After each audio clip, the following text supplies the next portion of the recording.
जिस पोल्यूशन की स्टेज में हम रह रहे हैं ओखला में, एवरेज लाइफ जो कही जाती है कि एवरेज लाइफ हर आदमी की 10 साल कम हो जाएगी। इनको यही नहीं पता है कि ये जो छोटा सा बच्चा जा रहा है या बीमार औरत जा रही हैं, जो बच्चे स्कूल जा रहे हैं, इनके फेफड़ों में जो सीमेंट का एक कतरा जा रहा है वो उसकी ज़िंदगी को किस तरह नुकसान पहुंचा रहा है। केजरीवाल भी पहचानता है कि ओखला में सबसे पढ़े लिखे जाहिल लोग यहीं रहते हैं। ओखला के जो मुस्लिम इलाके हैं ओखला विधानसभा की, वहाँ सफाई की बहुत बड़ी प्रॉब्लम है और सबसे ज़्यादा रंज इस बात का है कि यहाँ की RWA, जिनको यही नहीं पता कि उनकी जिम्मेदारी क्या है। ओखला के लोग संजीदा नहीं है और दूसरे गवर्नमेंट इनको इंसानी नहीं समझती है। बाकायदा एक बहुत बड़ा स्कैम है, लेकिन ना तो ओखला के MLAs के बारे में बोलते हैं, ना काउंसलर्स बोलते हैं, ना सोशल वर्कर्स बोलते हैं।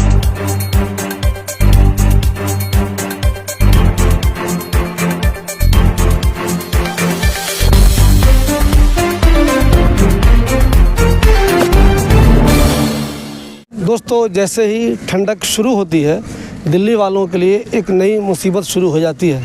हर साल जब भी देखते होंगे आप, ठंडक शुरू हुई, दिल्ली गवर्नमेंट इस बात को लेकर चिंता व्यक्त करने लगती है कि अब यहाँ पोल्यूशन का लेवल बहुत ज़्यादा बढ़ जाएगा। पोल्यूशन के बढ़ते लेवल को देखते हुए हुकूमत कई सारी सख्तियाँ करती है। कभी कभी आप देखते होंगे कंस्ट्रक्शन पे पाबंदी लग जाती है, कभी कभी आप देखते होंगे ओपन में कूड़ा फेंकने पे पाबंदी लग जाती है, ओपन में कुछ लोग कूड़े को जला देते हैं, उस पर पाबंदी लग जाती है, जनरेटर चलाने पे पाबंदी लगा दी जाती है। और सरकार ये भी कहती है कि जो लोग होटल में कोयला इस्तेमाल कर रहे हैं वो भी नहीं कर सकते, चूँकि उससे पोल्यूशन बहुत ज़्यादा हो रहा है। बहुत ज़्यादा सख्ती धीरे धीरे जैसे जैसे पोल्यूशन का लेवल बढ़ता है, सरकार नए नए कानून बनाती जाती है, उस पर सख्ती करती है। आमतौर पे जो आप कार चलाते हैं, बाइक चलाते हैं, पोल्यूशन की चेकिंग कम होती है, लेकिन POC सर्टिफिकेट जो होता है उसकी चेकिंग कुछ ज़्यादा ही सख्त हो जाती है इस दौरान, चूँकि पोल्यूशन का लेवल बहुत ज़्यादा बढ़ने का ख़तरा रहता है। मगर अफसोस की बात यह है कि सरकार एक तरफ जहां इतनी ज़्यादा सख्त होती है, बहुत ज़्यादा एक्शन लेती है, नए नए मेजर्स अपनाती है कि ये सब आपको करना ही होगा, नहीं करेंगे तो आपका चालान होगा। ये देखते हैं ओखला में इसको लेकर कभी कोई संजीदगी नहीं होती। न तो यहाँ हमने कभी किसी सोशल वर्कर को ही देखा, न ही हमने कभी किसी नेता को देखा। हमारे साथ परवेज़ मोहम्मद साहब हैं। परवेज़ मोहम्मद साहब हमेशा इस ताल्लुक़ से कुछ ना कुछ बोलते रहते हैं, सोशल मीडिया पर लिखते रहते हैं। परवेज़ भाई, मैं देख रहा हूँ फिर गवर्नमेंट बहुत सीरियस हो गई है, बहुत सारे मेजर्स उसने लेने शुरू कर दिए हैं। यहाँ पानी छिड़काव होना चाहिए, कंस्ट्रक्शन रोक देना चाहिए, या अगर हो रहा है तो वहाँ पे जो मिट्टी बालू जो चीज़ है उसे पानी होना चाहिए, धूल नहीं होनी चाहिए, पानी का छिड़काव होते रहना चाहिए। ओखला में मैं देखता हूँ इस ताल्लुक़ से कोई संजीदगी है ही नहीं, ना नेताओं में ना आवाम में। तो क्या ओखला के लोग खुद संजीदा नहीं है, और क्या गवर्नमेंट भी ओखला वालों को इंसानों में गिनती ही नहीं है? देखिए, आपने जो दो बातें कही हैं कि ओखला के लोग संजीदा नहीं है और दूसरे गवर्नमेंट इनको इंसानी नहीं समझती है, ये दोनों बातें सही हैं। क्योंकि सबसे ज़्यादा इम्पॉर्टेंट जो चीज़ है, आप अपने लिए किस तरह का लाइफस्टाइल चुनते हैं। ओखला के साथ प्रॉब्लम ये है कि ओखला के लोग जब ओखला का मिसयूज़ करना होता है तो ओखला अपने बाप का समझ लेते हैं, और जब कुछ अच्छा करना होगा तो वो दूसरे के ऊपर जिम्मेदारी डाल के चले जाते हैं। ये बहुत बहुत घटिया बात है, जहाँ पे आप इतने सेल्फिश हो जाते हैं कि आपके अगल बगल में आपके पड़ोसी के साथ उसकी ज़िंदगी तबाह कर रहे हैं। बच्चे, छोटे छोटे बच्चे, आप यकीन मानिए कि मैंने बहुत सारी RTI लगाई हैं MCT के बारे में कि आखिर ओखला की सड़कों पे झाड़ू क्यों नहीं लगता। तो पता ये चला कि अबुल फजल शाहीन बाग का वार्ड जो है, सिर्फ इसमें 180 सफाई कर्मचारी हैं जो अलग अलग जिनकी बीट है, लेकिन आप यकीन करिए उसमें से 10 भी नहीं आते हैं। अब वो क्या करते हैं, जब उसके बारे में ज़्यादा जानकारी की, मैं खुद इंजीनियर हूँ, सरकारी आदमी हूँ, MCD में मेरे क्लास फेलोज़ हैं, उनसे पूछा तो उन्होंने हंसते हुए कहा वो तुम्हारे विधायक जी और काउंसलर साहब के पास महीना पहुँच जाता है। ये सारे घोस्ट एम्प्लॉइज़ हैं जो आते नहीं हैं। इनमें से 10-15 को ये किराए पे रख लेते हैं, और ये बाकायदा एक बहुत बड़ा स्कैम है। लेकिन ना तो ओखला के MLAs के बारे में बोलते हैं, ना काउंसलर्स बोलते हैं, ना सोशल वर्कर्स बोलते हैं। और सबसे ज़्यादा रंज इस बात का है कि यहाँ की RWA, जिनको यही नहीं पता कि उनकी ज़िम्मेदारी क्या है। हर RWA की सबसे पहली ज़िम्मेदारी ये है कि उनके इलाके में साफ़ सफाई कायदे से हो, वो बेहतरीन तरीके से MCD से और दूसरी जो सिविक एम्यूनिटीज़ बॉडीज़ हैं उनसे कोऑर्डिनेट करें। लेकिन शाहीन बाग का देख लीजिए, शाहीन बाग के जो प्रेसिडेंट हैं, अगर आप उनसे रेजिडेंट वेलफेयर एसोसिएशन का शॉर्ट फॉर्म पूछिए, वो नहीं बता पाएंगे। उनसे स्पेलिंग पूछ लीजिए, नहीं बता पाएंगे। उनसे ये पूछ लीजिए कि तुमने पिछले 3 साल 4 साल में कितनी चिट्ठियां लिखी, कितनी कंप्लेंट की, कितनी आरटीआई लगाई, उनके पास कोई जवाब नहीं है। शाहीन बाग आरडब्ल्यूए का टेन्योर पूरा हो चुका है, वहाँ इलेक्शन नहीं कराया जा रहा, अब वहाँ कोर्टबाजी शुरू हो गई है। वही हाल ओखला की तमाम दूसरी आरडब्ल्यूए हैं, उनका है। उन्हें यही नहीं पता कि उनकी जिम्मेदारी क्या है। वो सफाई के ऊपर ध्यान नहीं देते। उनका है कि अगर 15 फुट की गली है तो उसमें 2 फुट का गमला दीवार से 2 फुट हटा करके लगा दो, ये ब्यूटिफिकेशन है। उनका काम है ब्यूटिफिकेशन करने का। कहीं और मौका लगा तो वो पेड़ लगा देंगे। सबसे जो मुश्किल बात है वो ये है कि इन चाहे आरडब्ल्यूए हो, चाहे एमएलए हो, चाहे काउंसलर हो, इनकी कोई जवाबदेही नहीं है। अभी एक आपको बहुत मज़ेदार किस्सा बताऊं कि एक यहाँ पे ई ब्लॉक रेजिडेंट्स ने एक ड्राइव बनाई, सफाई ड्राइव। जाहिर सी बात है, गंदा था इलाका, इसलिए उन्होंने सफाई ड्राइव चलाई और उसके जो चीफ गेस्ट बनाया, वो बनाए यहाँ की काउंसलर मोहतरमा को, अरीबा खान को। और वो बड़े शौक़ से आई, उन्होंने फ़ोटो डालाई कि हम आवाम के साथ हैं, हमने स्पेशल ड्राइव में आकर के सफाई कराई। उसी गली की सफाई हुई, उसी दिन हुई, उसके बाद नहीं हुई।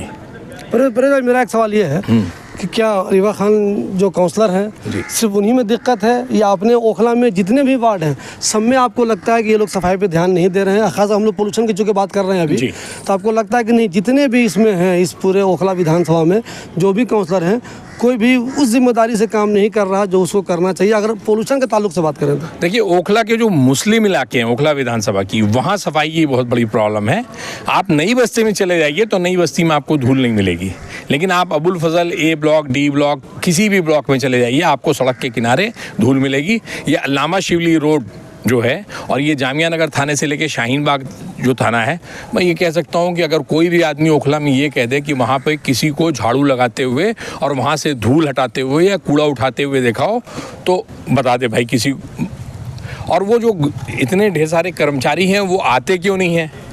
पिछले जो काउंसलर साहब थे, उनसे मैं ये, जब मैंने आरटीआई लगा ली, पहले उनसे पूछ रहा था कितने सफाई कर्मचारी हैं, मेरे डी ब्लॉक के घर के ऊपर कितनी बीट में कौन है। नहीं, कुछ नहीं, उन्होंने कोई जवाब नहीं दिया। वो तो अल्लाह पाक ने उनसे निजात दिलाई और लोगों ने उनको रुखसत कर दिया। अब अरीबा खान की बारी है। अरीबा खान, आज तक इन्होंने ये नहीं बताया कि आपके मोहल्ले में, आपकी बीट पे हर सफाई कर्मचारी की एक बीट है, उसका मोबाइल नंबर पब्लिक करिए। वहाँ अगर नहीं आ रहा है तो एक बताइए कि किसको कंप्लेंट करनी है, वो वहाँ कंप्लेंट करें। ऐसा कुछ भी नहीं है, ना ये लोग सफाई करते हैं। और मज़े की बात एक और मैं भूल गया था, ओखला में इस कदर की जाहिलियत है कि केजरीवाल भी पहचानता है कि ओखला में सबसे पढ़े लिखे जाहिल लोग यहीं रहते हैं। तो जब आज से 5 साल पहले केजरीवाल ने यहाँ पे सीवेज ट्रीटमेंट प्लांट बनवाना शुरू किया, तो उसने लिखवाया बधाई ओखला। जैसे लग रहा था ओखला में फ्लाईओवर बन गया है, ओखला में बहुत बड़ा अस्पताल बन गया है, बहुत बड़ा स्कूल बन गया है, और उसके लिए वो बधाई ओखला एशिया का सबसे बड़ा सीवरेज ट्रीटमेंट प्लांट। क्या होगा सीवरेज ट्रीटमेंट प्लांट? पूरी दिल्ली का गंदा पानी यहाँ आएगा, उसको यहाँ साफ़ किया जाएगा। उसकी जो स्मेल होती है, जो उसमें वायरसेस होते हैं, जो बैक्टीरिया होते हैं, वो इस इलाके के लोगों के बीच में फैलेंगे। और जब जिस दिन ये चालू हो जाएगा, उस दिन से लोगों की सेहत ख़राब होना शुरू हो जाएगी। आपने देखा होगा कि एक कूड़ा जलाने का प्लांट था, कांग्रेस ने बनाया उसको।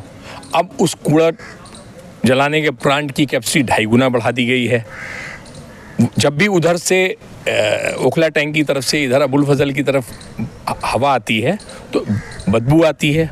आप जा कर के टावर पे खड़े हो जाइए, ये जो जसोला हाइट उसमें खड़े हो जाइए, आप जसोला गांव में खड़े हो जाइए, आप ये जो M और N ब्लॉक है, यहाँ खड़े होइए शाम में तो आपको दिखाई पड़ेगा वहाँ किस कदर बदबू आती है। मुझे एक चीज़ बताइए, मैं आजकल इन दिनों पोस्टर देख रहा हूँ, पूरे मोहल्ले में लगे हुए हैं जी। 20 लोग हैं जिनको एमएलए की टिकट चाहिए, एमएलए की टिकट की तैयारी कर रहे हैं वो लोग, हर पार्टी से, आम आदमी पार्टी से भी, कांग्रेस, जिसने कभी कोई काम नहीं किया वो भी दावेदार है। तो ये जो नेता बनना चाहते हैं, आप जो ये बातें कह रहे हैं कि ये जो प्लांट बना है उससे नुकसान है, ये जो गंदगी रहती है उससे नुकसान है, गंदगी से इतना ज़्यादा नुकसान है कि हुकूमत कभी कभी स्कूल बंद करने को प्लान कर लेती है कि नहीं स्कूल बंद करना चाहिए। तो ये जितने नेता बनना चाहते हैं, जिनको टिकट चाहिए, इनको तो हमने कभी इस इशू पे बोलते हुए नहीं देखा। देखिए, पब्लिक को क्या चाहिए, पब्लिक को चाहिए कि अमानतुल्लाह खां कहीं पे होटल को सील करने आया हो कोई, तो उसको मार के भगा दें। कोई बिजली वाला आए तो उसको गाली दे के भगा दें, या जो पुराने पूर्व वाले हैं उनका तो मैं नाम ही नहीं लेता, वो कहीं एमसीडी कर्मचारी को पीट दें या किसी को पीट दें। तो होता ये है कि ये सारे कर्मचारी, मैं खुद सरकारी अफसर रहा हूँ तो मुझे पता है कि आप किसी सरकारी अफसर से पंगा लीजिएगा तो आपकी ऐसी की तैसी हो जाएगी। वो अगर अपने हाथ में पकड़ा हुआ कागज़ फाड़ देगा तो आपकी ज़मानत नहीं होगी 6 महीने।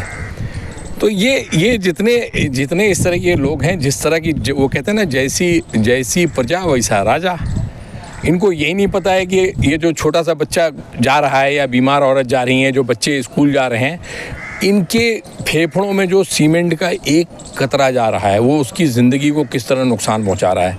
इनके माँ बाप किस तरीके से परेशान हो रहे हैं अस्थमा की वजह से। और सिर्फ अस्थमा से नहीं होता, ये जो पोल्यूशन है, ये जिस पोल्यूशन की स्टेज में हम रह रहे हैं ओखला में, एवरेज लाइफ जो कही जाती है कि एवरेज लाइफ हर आदमी की 10 साल कम हो जाएगी। मैं देखता हूँ गवर्नमेंट इस सिलसिले में बहुत सख्ती करने लगती है, कंस्ट्रक्शन ही बंद करवा देती है, बल्कि स्कूल भी बंद हो जाता है। वो कहती है कि जो होटल वाले कोयला वाला इस्तेमाल कर रहे हैं वो ही बंद कर दीजिए ओपन। लेकिन मैं देखता हूँ कि ओखला में कोई भी पाबंदी लग जाए, यहाँ सब कुछ चलता ही रहता है, कुछ नहीं होता। ना होटल वाले उन बातों को मानते हैं, ना बिल्डर मानते हैं। मैंने बिल्डर देखता हूँ काम होता रहता है, मालूम चला मेन शहर में क्राउड पैलेस में पाबंदी लगी हुई है, वहाँ काम नहीं हो रहा है, लेकिन ओखला में काम चल रहा है। उसी तरह होटल वालों को कह दिया आप कोयला इस्तेमाल ना करें, फिर वो करते रहते हैं। तो क्या हम लोग ओखला वाले ऐसे ही बदकिस्मत है? यहाँ सारी बदुनवानी ऐसी चलती रहेगी, लोग ऐसे ही घुट के मतलब परेशान रहेंगे? लोग सीरियस क्यों नहीं ले रहे हैं इसको? देखिए, बदकिस्मती ये है कि आप बहुत खुदगर्ज हैं, आपको इस बात का एहसास नहीं है कि आपके पोल्यूशन करने से, गंदगी फैलाने से दूसरों को नुकसान होगा और आपको भी नुकसान होगा।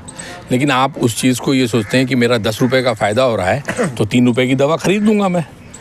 सबसे बड़ी बात यह है कि मुसलमान को अब ये बात समझ लेनी चाहिए कि उसे हर काम कानूनन सही करना चाहिए। जैसे आप मकान बना रहे हैं तो आप 10 मंजिल की बिल्डिंग बना रहे हैं, 8 मंजिल की बना रहे हैं, बेसमेंट बना रहे हैं, पार्किंग नहीं दे रहे हैं, तो ये सब चीज़ें जो हैं कंपाउंड होती इस जगह चली जाएगी। आप कितना गहरा सीवर डाल लीजिएगा, जो भी सीवर डालिएगा, जब बिल्डिंग की हाइट बढ़ती जाएगी तो वो ख़त्म हो जाएगा। डेंसिटी इतनी ज़्यादा है कि अगर एक आदमी 135 लीटर का पानी डेली यूज़ करता है तो आप समझ लीजिए एक बिल्डिंग से कितना सीवरेज का पानी निकलेगा। तो ये सारी चीज़ें ऐसी हैं कि इनको बहुत आवाम को इस बात के लिए सवाल पूछना चाहिए। आवाम को सिर्फ अगर 10 लोग हो जाएं तो यहाँ की सारी बदगुमानी ख़त्म हो जाएगी। यहाँ का एक आदमी RTI नहीं लगाता, यहाँ का एक आदमी कंप्लेंट लिख के नहीं करता, RWA के ख़िलाफ़ कंप्लेंट नहीं करता, इलेक्शन नहीं हो रहे हैं तो उसके ख़िलाफ़ कुछ नहीं करता। जो जैसे हो रहा है मुझसे क्या मतलब, बस ये कह के पल्ला झाड़ देते हैं लोग। देखिए दोस्तों, जो परवेज़ भाई ने बातें कही वो वाकई में सच्चाई है। मैं भी गौर करता हूँ यहाँ के लोग खुद एक्टिव नहीं है। अब गौर कीजिए इस पोल्यूशन वाले ही मामले में कितने लोग आपने कहते हुए सुना होगा कि यहाँ गंदगी है, उसकी सफाई होनी चाहिए, धूल उड़ती है, वहाँ पानी का छिड़काव होना चाहिए, बिल्डर पाबंदी के बावजूद घर बनाते रहते हैं, उस पर रोक लगनी चाहिए। कभी नहीं सुना होगा आपने। ऐसे लोग बिल्कुल गैर जिम्मेदार लोग हैं, उनको ये एहसास ही नहीं होता। आप इधर उधर मोबाइल देखते हैं, टीवी देखते हैं, अगर आप अखबारात देखिए तो आपको अंदाज़ा होगा कि पोल्यूशन को लेकर गवर्नमेंट कितना सीरियस है और वो कितने नए नए मेजर्स लेती है अगर पोल्यूशन का लेवल बढ़ गया तो। लेकिन चूँकि आप अखबार देखते ही नहीं, आपको इसका अंदाज़ा ही नहीं है कि ये पोल्यूशन आपको कितना नुकसान पहुँचा सकता है। न सिर्फ बुज़ुर्गों को, बच्चों को, बल्कि हर किसी के लिए ये पोल्यूशन बहुत ज़्यादा ख़तरनाक है। ये बहुत ज़्यादा बीमारियाँ इससे होती है। तो आप भी संजीदा होइए। अगर आपको कहीं कोई कमी नज़र आती है तो काउंसलर को बोलिए, MLA को बोलिए, उनके लोगों को बोलिए। उन सब से नहीं बोल सकते तो कहीं शिकायत कीजिए, मगर एक्टिव ज़रूर होइए। अगर आप एक्टिव नहीं होंगे तो कोई काम नहीं हो सकता। परवेज़ साहब आखिर क्यों सोचते हैं इसके बारे में? इनको आखिर क्यों लगता है कि ये पोल्यूशन का लेवल बढ़ जाना बहुत ज़्यादा ख़तरनाक है? तो आप लोग भी एक्टिव बनिए। कमाना और घर में आके रात में सो जाना ये कोई बहुत कमाल की बात नहीं है। अपने बारे में सोचिए, बहुत अच्छी बात है, लेकिन इलाकों के बारे में भी सोचिए, तभी कुछ भला होगा। ओखला की हर छोटी बड़ी खबर के लिए हमारे चैनल को सब्सक्राइब कर लीजिए। यहाँ बहुत कुछ होता है। अगर आप चाहते हैं कि वो खबरें आपको मिलती रहें तो जामिया नगर अपडेट्स को सब्सक्राइब कर लीजिए। बहुत सारी खबर आपको वक्त पे मिलती रहेगी।